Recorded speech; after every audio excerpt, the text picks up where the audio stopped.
ఉదయం 9 గంటల నుంచి సాయంత్రం 6 గంటల దాకా మా మేనేజర్ అయితే వర్క్ మీద వర్క్ ఇచ్చి చావగొట్టాడు. ఇంకా సాయంత్రం అలా కొద్దిసేపు చల్లగాలి పీల్చుకుందామని బయటకు వచ్చాను. అప్పుడే మన బుజ్జు బ్రెయిన్ కు ఒక ఐడియా అయితే తట్టింది, పాస్తా చేద్దామని. ఇంకా లేడికి లేచిందే పరుగు కదా, మనకు వచ్చిన అద్భుతమైన కళ అయితే మొదలు పెట్టేశాను.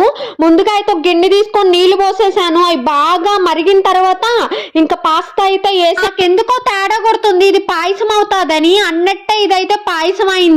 ఇంకా మా అమ్మకి మా నాన్నకి పెడితే వాళ్ళైతే తినలేదు. ఇంకా మనకు తప్పదా, ఒప్పుకున్న పెళ్లికి వాయించక తప్పదు అన్నట్టు ఇంకా నేనే తింటున్నాను. ఆ తినే టైంకి మళ్ళీ మా మేనేజర్ ఫోన్ చేశాడు. ఇంకా హడావిడిగా తినేసి అయితే పరిగెట్టాను. వెనక్కి కుక్కలు అనుకుంటున్నట్టు తిన్నాను అంత ఫాస్ట్ గా. మనకి దరిద్రం అదృష్టం పట్టుకున్నట్టు పట్టుకుంటాది. ఇట్లాగా అంతా చేసి తినే టైంలో ఇట్లా జరుగుతుంటది ఒక్కొక్కసారి. మన పాస్తా ఎక్స్పెరిమెంట్ ఎలా ఉందో కమెంట్ చేసి ప్లీజ్ సబ్స్క్రైబ్ చేసుకొని సపోర్ట్ చేయండి. బాయ్.